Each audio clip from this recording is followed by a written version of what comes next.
We have with us Dr. Arash Jaberi, who's the division head of vascular and interventional radiology. I say I have my dream job. I get to use a lot of technology. I get to have a significant impact on patient care. What are the things should a trainee be looking for when they're looking for a good training program? And in general, are there any big picture differences between training in Canada versus training in the US? You take on some risk, and it is challenging taking on these complex procedures, and you may lose a little bit of, sleep over it, but you can't really succeed unless you're willing to take risks in IR. Arash, that seems to always be a significant interest in VIR, in interventional radiology. What was your inspiration? That's a great question. I was very lucky. I stumbled upon interventional radiology as an undergraduate. As an undergraduate? Yeah. Wow, okay. That's quite early. Doing research in nephrology, of all things, at St. Mike's. Okay. So the person I was doing research with, Dr. Sandra Donnelly, she was the hemodialysis coordinator at the time, and we were doing a project on cephalic arch stenosis.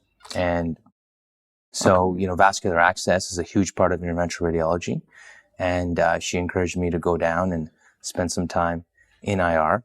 And I did. And I thought, wow, this is pretty cool. Wow. Is that the one in which they create a fistula, but then eventually they might have some stenosis in some of the veins in the upper arm? Exactly. So the cephalic arch is notorious for getting stenosed over time. They think it's related to the flows, the angle. So I was investigating that. And I got to work with some really cool interventional radiologists early on, like Vikram Prabhadasai. And then I went on to work with Derek Murdali at St. Mike's. And, those were my initial mentors who kind of guided me through radiology and research, and I went on from there. Wow. So you had great mentors and you kind of stumbled upon it, but now you are leading your own division, and it's been quite a journey. And I think that you probably have seen different facets of interventional radiology. But what are your overarching thoughts? How satisfying do you think it is? Or how challenging do you think it is? Or how frustrating do you think it is? Or is it a mix of everything? For me, I always, I say I have my dream job. I get to use a lot of technology. I get to have a significant impact on patient care. I work with a team of interventional radiologists close by, but also nurses, MRTs, at an academic center. So, I think, it's a great opportunity for me. I'm very grateful for that. There's always frustrating things in any, field of medicine, but that's par for the course. And those frustrations allow for opportunities to grow. So. As long as the balance is maintained, the frustration, satisfaction balance is maintained. Exactly. That's great. So you say that, and this is a kind of a great thing to notice, because when you said it, you said that, oh, I'm supposed to do it. That's not what you said. What you said is that you get to do it. And it shows how grateful you are, and what a privilege it is to be able to work here and to be able to do the things that we have done. And I'm assuming that things have changed quite rapidly, even since you began interventional radiology, right? And what are probably some of the biggest changes which have come during your career? So, I've been in practice just under a decade, and we've seen a lot of new procedures developed and implemented. Some of my colleagues have actually gone to other centers, learned, and then brought back that knowledge. So, for example, pulmonary angioplasty, Dr. KT10 went, learned, and brought back, and now we have Dr. Malfell taking over that area. There's been significant advances in oncology when it comes to interventional radiology. That's kind of the new frontier. So whether we're talking about ablation, cryoablation, microwave ablation, but also radioembolization with Y90, and a lot of these procedures are being funded by the government now because they're evidence-based. Yep. A lot of my colleagues, like Dr. Kuchera, Dr. Beecroft, have spent a considerable amount of time trying to get these things approved so that we can offer them to our patients in a sustainable way. So you say that your colleagues have gone and learned and come back, and each of your colleagues is doing a specialized procedure and they offer specialized services. So the way most trainees, and I guess even diagnostic radiologists, we think about it as like intervention radiology is just one umbrella. It is just that you put a catheter, you do the same thing. We kind of think like, oh, okay, it's just like driving. But I think the way you say it is like very different things. One is like driving a bike, the other is driving a car, and the other is driving a truck, and the skill sets are probably different, right? So are these like a whole bunch of procedures just randomly thrown into an umbrella, and kind of what connects everything, and how do you develop skills in different procedures? So during your fellowship, you're going to develop the foundation. Mm-hmm.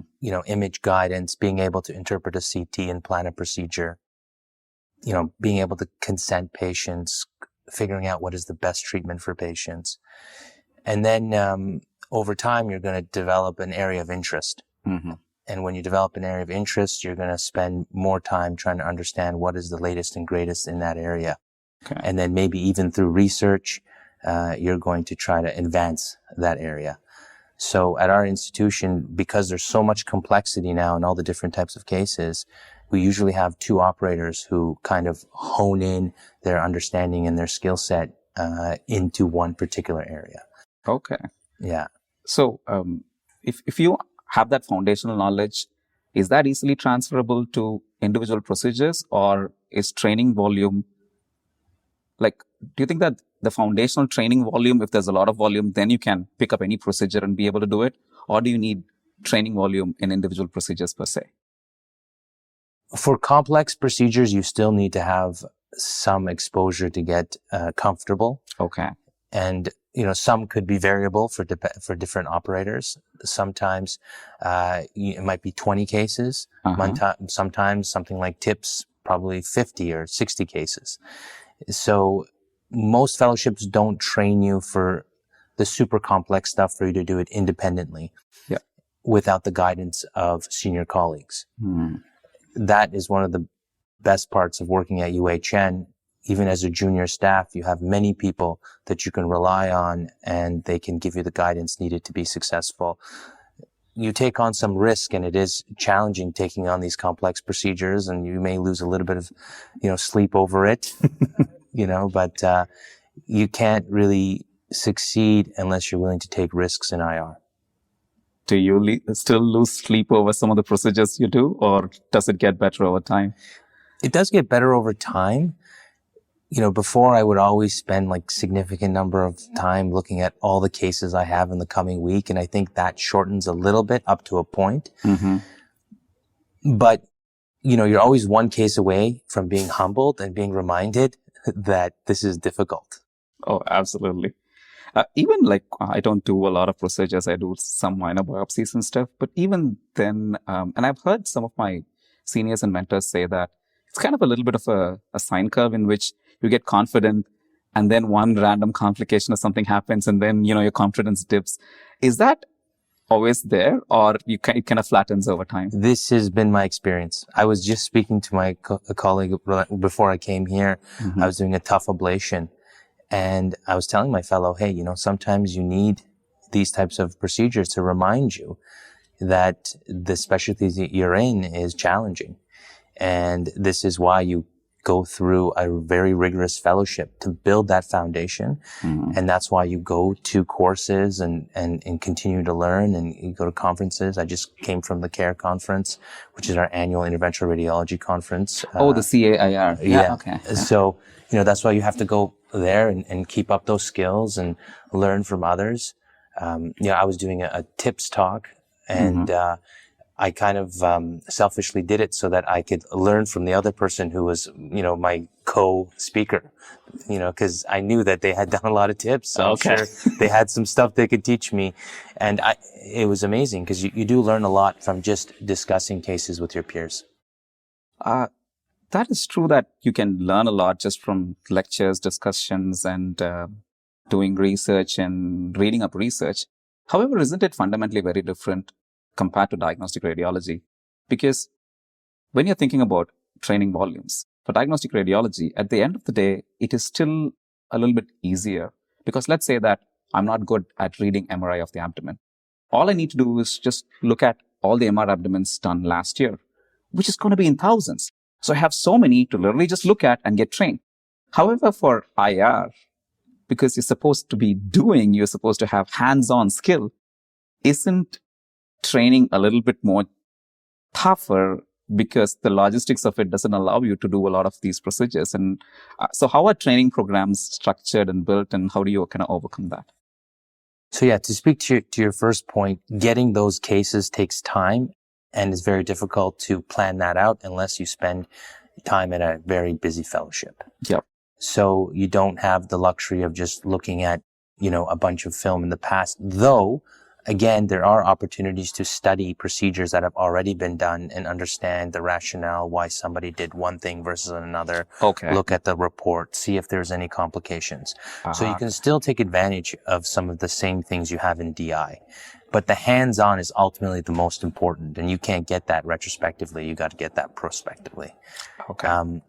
In terms of the structure of our program and education in IR as a whole, you do a 5-year residency in DI, and then you go on to do a 1-year fellowship in IR. And I think that's kind of the standard. We still have that. Mm-hmm. Lately, though, and more recently, we've had subspecialty designation and created IR residencies.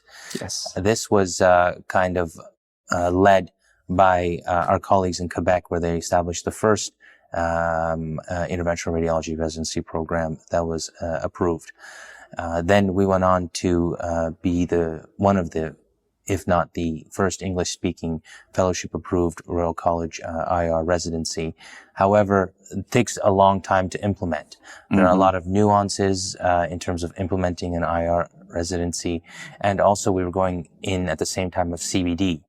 So the competency-based design. Yeah, exactly. So this also made it a little bit more challenging for us, but we are enrolling our first 2 IR residents this year, starting in July, even though the residency was actually approved a few years back.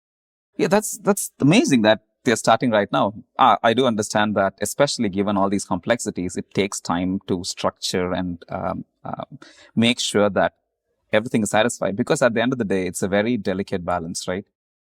Despite being an interventional radiologist, a good diagnostic base is still required. So structuring that, of course, takes time. So how is it currently structured? Is it going to be a 5-year program, or and does it have like surgical training and diagnostic training? Like, can you give more insights as to? Sure. So it's a little bit different than the American IR residency programs. Mm-hmm. They have a direct entry from medical school, from my understanding. We still require applicants to get into DI, complete DI, and in their 4th year, they would still apply for a place that offers an IR residency and perhaps a fellowship. So if they are selected to be the IR resident, they would spend their 6th year of training as an IR resident. It's really a 2-year program where the first year is double counted from blocks that are in your in your last 3 years of DI residency. Okay. So it doesn't actually extend your training. You're still getting trained for a total of 6 years. Yeah. It's just that the 2nd year of IR residency is that 6th year. Okay. And it's an accredited program that requires you to conform to everything the college expects from a residency program. That's very interesting. So I guess you still have the option of going through diagnostic radiology and still figuring out if this is the right fit for you. Yes, I actually think that DI residency is critical for any IR. I wouldn't want to separate from DI. I think that DI gives you the foundation, and in order for you to be a good interventional radiologist, you also have to be a good diagnostic radiologist. So I understand that you are an amazing diagnostic radiologist as well, and you do kind of mostly intervention, but you still also keep up your skills in diagnostic. What in your mind is the biggest difference between the two? Well, I still consider them both equally challenging. So it's not that. It just, you have more patient interaction direct patient interaction in interventional radiology, but there are also other areas of diagnostic radiology. For example, the biopsy center where you get to, interact with patients. Yeah. Or in breast radiology, you have a lot of contact with patients. But if I have to say that, if you're sitting in front of a screen, you're not going to be speaking as much to patients directly. Okay. So that is a big challenge. For most diagnostic radiologists, they're not coming into the hospital at 3 a.m. in the morning, to deal with an acute patient. That's probably slightly different. Yep. But again, there are many diagnostic radiologists who are working very long hours in the middle of the night. And you still get woken up in the middle of the night to look at an ischemia, which if you could potentially do at a laptop from your place instead of having to drive to work to kind of fix that said ischemia with a thrombolytic agent, I guess. And the lifestyle of all radiologists is actually kind of, I would say, maybe different than in the past, because there's more and more expectations to have final reports by staff. And there are many sites in the GTA that have specific emerge radiology programs where they have staff reports being done as if it was during the day. It's a 24/7 specialty now. Yes. You're always expected to be on call. No, you don't get a minute of break. If you're walking to get coffee, you get 3 different phone calls and 5 different emails for something which are going on. Absolutely. As regards the training itself, now, I understand that here it's still structured that you still go through DI and then you decide whether you want to be an interventional radiologist or not. What are the things a trainee should consider before making that decision in your mind? What are the factors should he evaluate? Or do you think that VAR is the best, everybody should try and get that? Or do you think that there are certain factors which make some trainees better at VAR than anything else? First and foremost, you have to spend some time in the IR suite to see if you like it. There are many moments in IR where things are a little bit more stressful.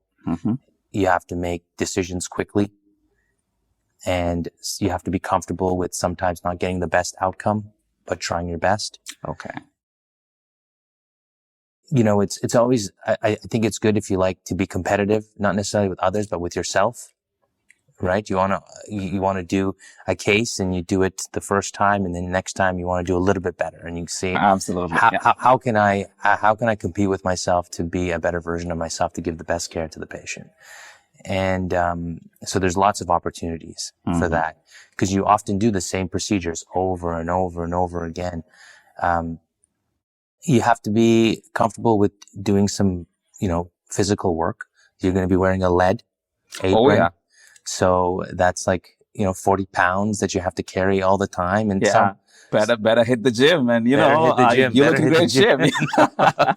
But you do have to be able to tolerate that. It does weigh you down. After a long day, you feel the lead more and more. I mean, at least I feel it more and more, but I still, it's not a big thing for me. And I think that if you can't tolerate that, it probably won't work, because we do use, radiation for a lot of things, not everything, but a lot of things. Some people say if you play video games, as a kid, you tend to do better. And these surgeons probably have the same relationship or correlation. Did you play video games when you were growing up? I played a lot of video games. Okay. A lot of Nintendo, probably too. Not Nintendo, yeah. That's the secret, guys. Play Nintendo. Mario Kart, that kind of stuff. Yeah, so I understand it can be really, really stressful. But recently I heard that you've renovated your IR suites. There is all these colored lighting and mood lighting and everything to make life as peaceful as possible. How's the renovation going on? Yeah, so we're super excited about that. We had to completely renovate or replace our angiography units at UHN, both at the Toronto General site and Toronto Western. We ended up going with Canon, and slowly but surely we are making sure that the units are being placed and the quality is top notch, and we're able to provide the best care for our patients at UHN. We have CT fluoro hybrid suites, two of them at Toronto General, one of them at Toronto Western, which is, you know, is such an advantage. Being able to have ultrasound, fluoro, and CT in the IR suite for any case at your request. Yeah, it opens up a lot of possibilities, right? Right. And then you also don't kind of slow back your DI colleagues where you have to, you know, share a room and they have patients that they want to scan. And Yes. so, and the wait lists in radiology are so long. So by us being kind of isolated, we can focus on the stuff that we need to do. And we're super excited to be working with Canon. We have a very good relationship with them in terms of the research that we're going to be doing with them. And they've been supportive in making sure that our equipment gets set up right. Perfect. And in terms of training, I heard that you're also bringing in more technology in training with these fancy glasses and stuff. Can you tell me more about that? Yeah, we want to be cutting edge, not only in the procedures that we do, but also in education. You know, there's a group of us who are very passionate about our educational program, our fellowship program, and our residency program. So we have stuff like the glasses that are going to be coming, and we're going to be looking at different types of procedures that we can share perhaps with online and use it as an educational platform. So junior trainees or even medical students can look and see what we do and perhaps learn from the videos that we make and hopefully be able to implement that into their own practice. So these are glasses with video recording on real time so that you could stream, you could save them for teaching and so develop teaching files and maybe have, you know, a YouTube channel that people can tap into and say, okay, if I want to learn how to do a port insertion, this is one version. And, you know, there's so many ways to do a procedure. Little steps may be different. So hopefully we'll have multiple operators that are doing the same procedure, so there's no one way. Absolutely.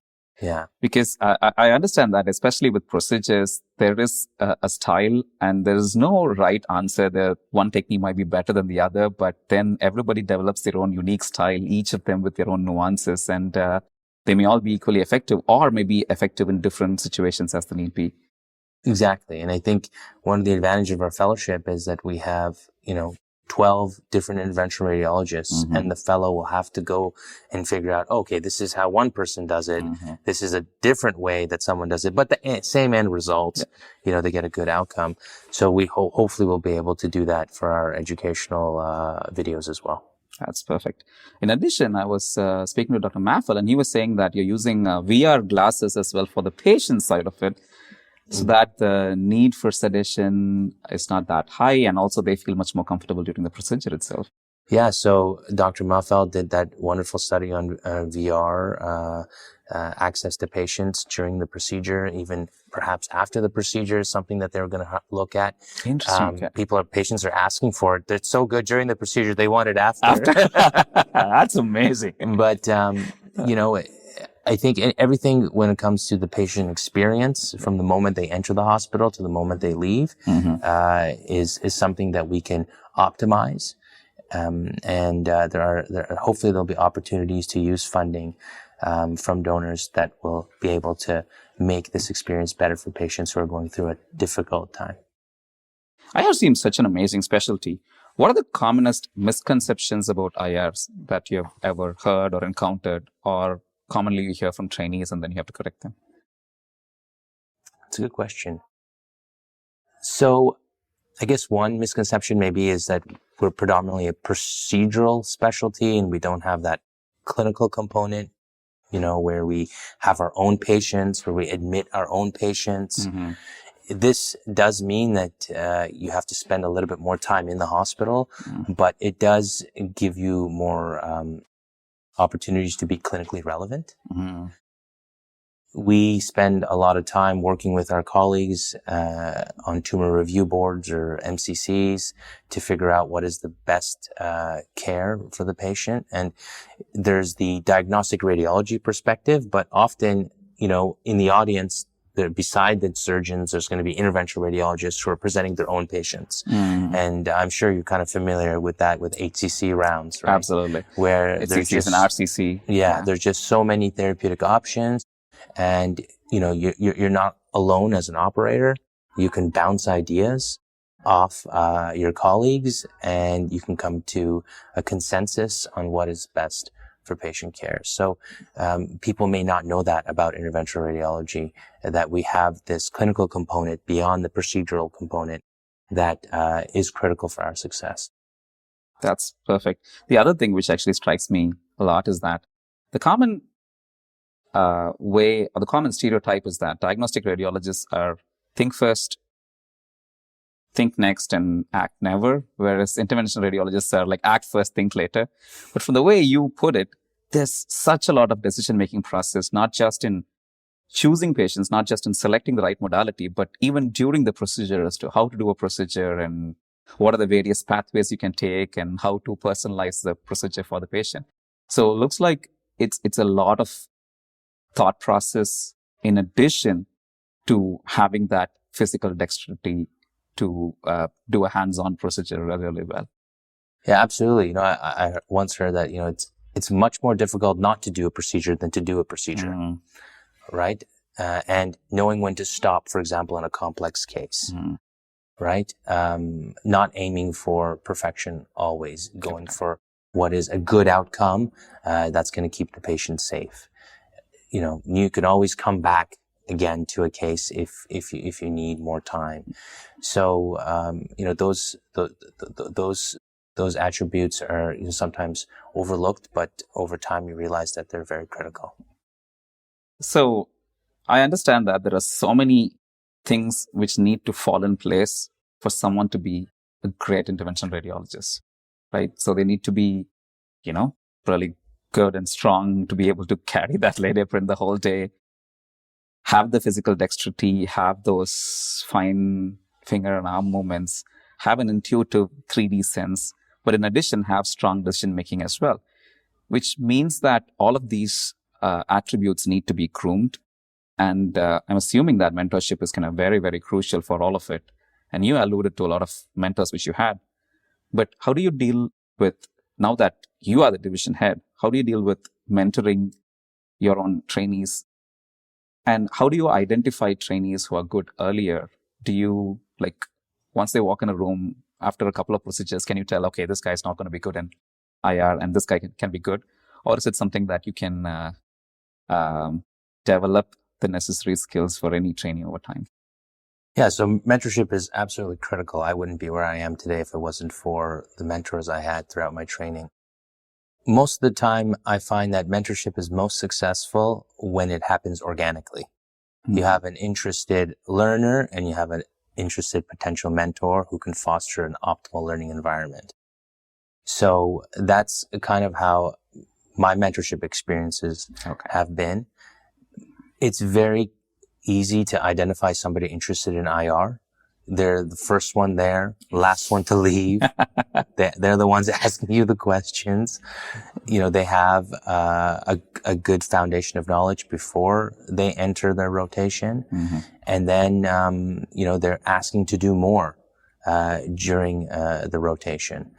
So fortunately, we've had a ton of amazing U of T radiology residents who have come through our program, and then we see them in their interested phase, and then we see them in their doing phase. And it's been great. Yeah, so as you point out, some of the best trainees are the ones who are super interested. They're the first to come, first to leave. And I think that also embodies an interventional radiologist, because if the first case is at 8, you're probably there at 7:30, talking to the patient, making sure everything is set up the way you want to. And you're probably the last to leave because you want to make sure that after the procedure, the patient's doing well, and touch wood, hopefully there's no complications. But once in a while, you do have complications, which you're then dealing with, calling the physicians and all that stuff. And it's been more recently that we talk a lot about burnout as well as work-life balance. And it seems that most trainees, even before they jump into a specialty, they really want the work-life balance quantified at the end of the day. what would your answer be to that when a trainee is asking you, hey, is there a good work-life balance in VAR? So in radiology, you have a lot of autonomy in terms of what you want your practice to be like. And an interventional radiologist who works at UHN Mount Sinai will have a completely different work-life balance than somebody perhaps who's working in a rural IR center. So there are sites that, for example, don't have IR call, whereas we offer 24-hour calls. So, that impacts your quality of life. And I'm sure it's the same with DI. There are some centers where you have coverage overnight from a different service, whereas there are places where now you're on an emerge shift overnight. So I would say that I always tell trainees that it's up to you in terms of how you want to, in terms of what you want from your work-life balance. If you're okay with spending more time in the hospital, and that's what's going to allow you to do the more complex procedures, well, that's for you. But at the same time, you can still do IR and work with your hands and then, spend a little bit less time in the hospital, but you probably have to work in the community as much. So I don't think interventional radiology has a bad work-life balance, even in an academic center, because you're doing something you love. So when you're coming in at 3 a.m. in the morning, it might be tough initially, but once the adrenaline's pumping and, the patient's there and you're speaking to the family and you're able to use the skills that you developed over many years, it's very satisfying to be able to go back to the family and say, hey, listen, we were able to save your family member's life. So those things get you up in the middle of the night. So it's not that difficult. That's amazing. That moments of satisfaction, that feeling that you've done something which is really valued by the patient's family in terms of keeping them alive or taking care of some of the complications for them. I think that those offset those frustrations which you might have having to wake up at 3 a.m. Yeah. And I guess it all comes down to, once again, how you look at the problem. If you truly love what you do, then I guess that working doesn't feel like work. It just feels like you're doing something which you're really passionate about. And speaking about passion per se, I've heard people say this, that sometimes during procedures, they kind of enter a flow state. Does that happen, or you're still like first day driving a car, you always feel like very nervous and alert? Yeah, no, I think it's very important to get into that flow state. It's, a state where you don't have to think about necessarily everything because everything is happening more naturally, and you get into your comfort zone and you stay in your groove. And it does take a while to be able to get into that state when you're really anxious and doing those preliminary cases. But over time, it becomes easier and easier for you to get into that flow state. You do have to kind of have a pattern that you follow. That's why, people are very particular, for example, in terms of, the equipment that they use, the patient positioning. And these things, because they have a pattern, they keep doing it over and over again, it allows them to get into that flow state and really focus on the critical steps, the more challenging steps of the procedure, and avoid those complications that we all want to avoid. Okay. I kind of completely get it, because sometimes even when doing these biopsies, they change the needle and a new batch of needle comes in and something feels different and you'll never get into that again. So it's good to have newer ones, but it often throws you out, and then it's kind of like, getting that recalibrated again. Especially, I'm assuming, for all these catheters and stuff, you deal with that quite a lot. Yeah. Well, I mean, throughout COVID, we had a lot of changes in our supply chain. Oh, yeah. Right. So we had to get familiar using different products. And again, the way you need to phrase it is not necessarily a problem, but a challenge. Absolutely. Yeah. Right. And as soon as you have that mindset, then it becomes a much more positive experience. And in the end, what happens is that now you have the ability to use a different catheter and do the same thing. Yeah. So your knowledge is increased, your skill set is increased, and most importantly, your confidence is increased. So then, it just has a snowball effect where you continue to do great things by believing in yourself. Absolutely. So now you're not limited by the equipment. You're like, anything in my arsenal I can still use to get the same job done. Exactly. Perfect. In terms of fellowship per se, let's say that someone's really interested, where would you suggest that they get trained? I'm obviously going to be biased towards UHN, and I guess so would you, but what are the things should a trainee be looking for when they're looking for a good training program? And in general, are there any big picture differences between training in Canada versus training in the US? That's a very good question. So I think first and foremost, you want to do high volume and a breadth of different cases. Okay. So you should probably look at a center that has both vascular and non-vascular intervention, has interventional oncology, which is the new frontier of interventional radiology. And you want to go to places that do complex stuff. So, for example, a liver transplant center, right? Being tied to a large oncological center like Princess Margaret Hospital. The volume is probably the most critical thing, because at the beginning, you need that repetition. That repetition is going to build that motor memory, right? And it's going to give you the confidence that you need. And there's a lot of variability in anatomy from case to case. So each one of those will be learning opportunities. In terms of the training in the States, I haven't trained in the States. Okay. But I would advise people who are interested in going anywhere, whether it's Canada or the States, you want to look at a program that has the volume and has the breadth. And if you can get that in the States or in Canada, that's where you should go. That's perfect. And with all the changes coming in terms of at least diagnostic radiology, we talk a lot about AI replacing jobs, or how is it going to enhance the workflow of radiologists. What are the biggest changes you see in the near future in interventional radiology? And do you think that Jeffrey Hinton's quote about stop training radiologists because, we don't really need them anymore, does that still apply for vascular interventional radiologists as well, or that's just purely for diagnostic radiologists? Well, I don't think that applies in my lifetime, hopefully. I think it'll be a while before we have robotics and, autonomous AI that is able to make all the decisions without any human oversight. I think we're quite a ways from that, but it doesn't mean that we can't use AI as a tool. I'm kind of watching on the sideline a little bit with my popcorn, trying to figure out exactly what's going to happen too. So what does your crystal ball say? And I don't know. I think AI will be very helpful. I don't see it necessarily as a threat. Maybe I'm an optimist. I don't know.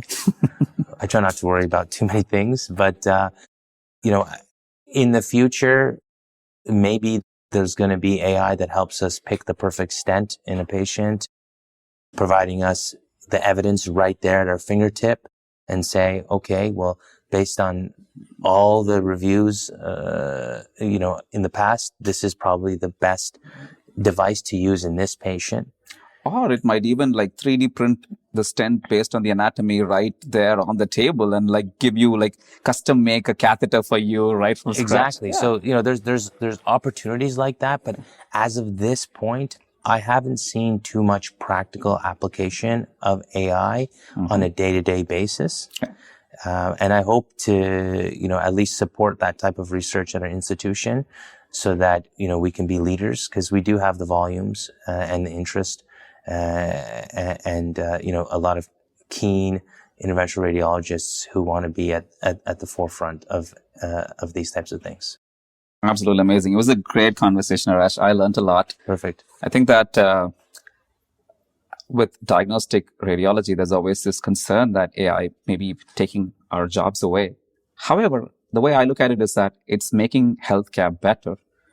But where healthcare is still dependent on humans is vascular interventional radiology. And maybe there is a way to automate it so that, similar to driverless cars, maybe it will do a better job than humans. But for now, we need a lot of young minds to jump into AI, because your volumes are expanding as well. You're doing a lot more procedures, a lot more types of procedures. So we need a lot more people, a lot more enthusiastic trainees coming in to do those procedures, but also find a way as to how they can be automated with AI in future so that eventually we deliver the best outcome for the patients possible. Yeah, I also think that we need to do better at letting other patients know about the services that we offer. Absolutely. So we need to find opportunities for fundraising. We need to find a champion in IR. You know, we need that donor who wants to support one of the best areas of medicine. You know, that's really technologically driven. That's amazing. And yeah, let's try to bring the word out. And for all who are watching, it's an amazing specialty. You'd be amazed if you didn't give it a try. And thank you very much, Arash. Thanks for your time. Perfect. Thank you It's been so a pleasure. much. Perfect.